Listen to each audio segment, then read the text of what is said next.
Ladies and gentleman, Karnataka ರಾಜಕೀಯದಲ್ಲಿ ಮತ್ತೆ ಅದೇ ಪ್ರಶ್ನೆ ಚರ್ಚೆಗೆ ಗ್ರಾಸವಾಗಿದೆ. ಇದೇ ತಿಂಗಳ ಮೇ 15ಕ್ಕೆ ಉಪಮುಖ್ಯಮಂತ್ರಿ ಡಿಕೆ ಶಿವಕುಮಾರ್ ಅವರ ಹುಟ್ಟು ಹಬ್ಬವಿದೆ. ಆದರೆ ಈ ಬಾರಿ ಜನ್ಮದಿನದ ಸಂಭ್ರಮಕ್ಕಿಂತ ಹೆಚ್ಚು ಕುತೂಹಲ ಹುಟ್ಟಿಸಿರುವುದು ಗುಡ್ ನ್ಯೂಸ್ ಸಿಗುತ್ತಾ ಅನ್ನುವಂಥ ಪ್ರಶ್ನೆ. ಸದ್ಯ ರಾಜಕೀಯ ವಲಯದಲ್ಲಿ ಈಗ ಒಂದೇ ಮಾತು, ಡಿಕೆ ಶಿವಕುಮಾರ್ ಮುಖ್ಯಮಂತ್ರಿ ಆಗ್ತಾರಾ ಅಂತ. ಹಾಗಿದ್ರೆ ಡಿಕೆ ಶಿವಕುಮಾರ್ ಹುಟ್ಟು ಹಬ್ಬದಂದು ಏನಾದ್ರೂ ಬದಲಾವಣೆ ಆಗುತ್ತಾ? ಈ ಬಗ್ಗೆ ಒಂದು ವರದಿ ಇಲ್ಲಿದೆ, ಬನ್ನಿ. ಎಸ್ ವೀಕ್ಷಕರೇ, ನೆಲ ಜಲ ಭಾಷೆಗಾಗಿ ಪ್ರಾಮಾಣಿಕ ಪತ್ರಿಕೋದ್ಯಮ. ನೀವು ನೋಡ್ತಾ ಇದ್ದೀರಾ ಫೋಕಸ್ ಟಿವಿ. ನಾನು ಪವಿತ್ರ.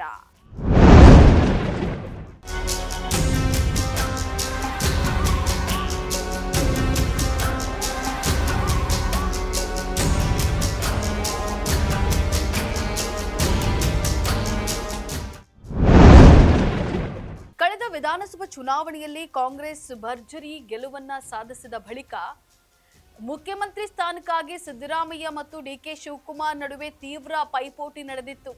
ಕೊನೆಗೆ ಹೈಕಮಾಂಡ್ ಮಧ್ಯಪ್ರವೇಶದ ಬಳಿಕ ಸಿದ್ದರಾಮಯ್ಯ ಮುಖ್ಯಮಂತ್ರಿಯಾಗಿ ಆಯ್ಕೆಯಾಗಿದ್ರು. ಡಿಕೆ ಶಿವಕುಮಾರ್ ಅವರಿಗೆ ಉಪಮುಖ್ಯಮಂತ್ರಿ ಹುದ್ದೆಯನ್ನ ನೀಡಲಾಗಿತ್ತು. ಆದರೆ ಆಗಿನಿಂದಲೇ ಒಂದು ಚರ್ಚೆ ನಿರಂತರವಾಗಿ ಕೇಳಿ ಬರ್ತಾ ಇತ್ತು. ಅದೇನಂದ್ರೆ 2.5 ವರ್ಷ ಬಳಿಕ ಸಿಎಂ ಬದಲಾಗ್ತಾರಾ ಅಂತ ಇತ್ತು. ಆದರೆ ಈಗ ಸರ್ಕಾರ ರಚಿಸಿ 3 ವರ್ಷ ಕಳೆದರೂ ಕೂಡ ಸಿದ್ದರಾಮಯ್ಯ ಅವರೇ ಸಿಎಂ ಆಗಿ ಮುಂದುವರೆದಿದ್ದಾರೆ. ಇನ್ನು ಕಾಂಗ್ರೆಸ್ ಕೂಡ ಅಧಿಕೃತವಾಗಿ ಯಾವತ್ತೂ ಪವರ್ ಶೇರಿಂಗ್ ಫಾರ್ಮುಲಾ ಇದೆ ಅಂತ ಹೇಳಿ ಒಪ್ಕೊಂಡಿಲ್ಲ. ಆದರೆ ರಾಜಕೀಯ ವಲಯದಲ್ಲಿ ಹಲವು ಬಾರಿ ಈ ವಿಚಾರ ಮುನ್ನೆಲೆಗೆ ಬಂದಿದೆ. ಇದೀಗ ಡಿಕೆ ಶಿವಕುಮಾರ್ ಹುಟ್ಟುಹಬ್ಬ ಸಮೀಪಿಸ್ತಾ ಇರುವಂತಹ ಹಿನ್ನೆಲೆಯಲ್ಲಿ ಆ ಚರ್ಚೆ ಮತ್ತೆ ತೀವ್ರವಾಗಿದೆ. ಕಾಂಗ್ರೆಸ್ ಒಳಗೆ ಕೆಲ ನಾಯಕರು ಡಿಕೆಗೆ ದೊಡ್ಡ ಜವಾಬ್ದಾರಿ ಸಿಗಬಹುದು ಅಂತ ಹೇಳ್ತಾ ಇದ್ದಾರೆ. ಇನ್ನು ಕೆಲವರು ಹೈಕಮಾಂಡ್ ಯಾವುದೇ ಬದಲಾವಣೆಯನ್ನ ಯೋಚಿಸ್ತಾ ಇಲ್ಲ ಅಂತ ಹೇಳಿ ಸ್ಪಷ್ಟಪಡಿಸ್ತಾ ಇದ್ದಾರೆ.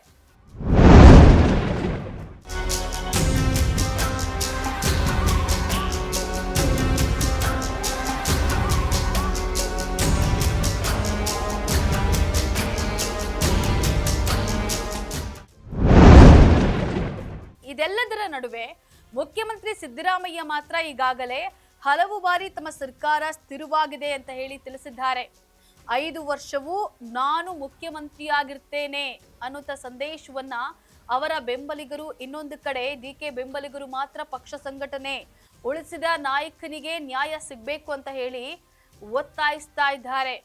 ಬೆಂಗಳೂರು ಸೇರಿದಂತೆ ರಾಜ್ಯದ ಹಲವೆಡೆ ಈಗಾಗಲೇ ಡಿಕೆ ಶಿವಕುಮಾರ್ ಹುಟ್ಟುಹಬ್ಬದ ಭಾರೀ ಪೋಸ್ಟರ್ಗಳು, ಬ್ಯಾನರ್ಗಳು ಕಾಣಿಸ್ತಾ ಇವೆ. ಕೆಲ ಪೋಸ್ಟರ್ಗಳಲ್ಲಿ ನೇರವಾಗಿ ಫ್ಯೂಚರ್ ಸಿಎಂ ಅನ್ನುವಂತಹ ಬರಹ ಕೂಡ ಗಮನ ಸೆಳೀತಾ ಇದೆ. ಇದು ರಾಜಕೀಯ ಚರ್ಚೆಗೆ ಮತ್ತಷ್ಟು ಬಿಸಿ ತುಪ್ಪ ಸುರಿದಂತಾಗಿದೆ. ಎಸ್ ವೀಕ್ಷಕರೇ, ಕರ್ನಾಟಕ ಕಾಂಗ್ರೆಸ್ ರಾಜಕೀಯದಲ್ಲಿ ಅಂತಿಮ ನಿರ್ಧಾರ ಯಾವಾಗಲೂ ದೆಹಲಿಯದ್ದೇ ಅನ್ನೋದು ಗೊತ್ತಿರುವಂತಹ ವಿಚಾರ. ಹೈಕಮಾಂಡ್ ಏನು ತೀರ್ಮಾನಿಸುತ್ತದೆ, ಅಧಿಕಾರ ಬದಲಾವಣೆ ಆಗ್ತದೆಯಾ ಅಥವಾ ಈಗಿನ ಸರ್ಕಾರವೇ ಮುಂದುವರಿಯುತ್ತಾ ಅನ್ನುವಂಥ ಪ್ರಶ್ನೆಗಳು ಈಗ ಕಾಂಗ್ರೆಸ್ ವಲಯದಲ್ಲಿ ತೀವ್ರ ಕುತೂಹಲವನ್ನ ಹುಟ್ಟಿಸಿದೆ.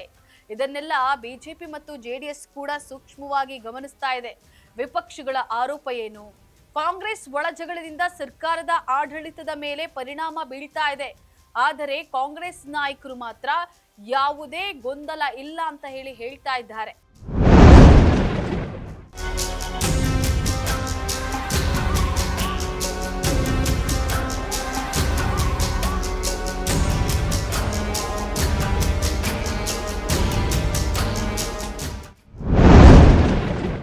ರಾಜ್ಯ ರಾಜಕೀಯದಲ್ಲಿ ಡಿಕೆ ಶಿವಕುಮಾರ್ ಅವರ ಪಯಣವು ಸುಲಭವಾಗಿರಲಿಲ್ಲ.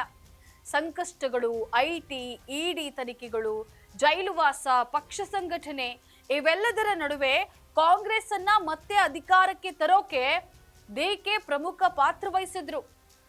ಅದರ ಕಾರಣಕ್ಕೆ ಅವರ ಬೆಂಬಲಿಗರು ಕೂಡ ಈಗ ದೊಡ್ಡ ನಿರೀಕ್ಷೆಯಲ್ಲಿ ಇದ್ದಾರೆ.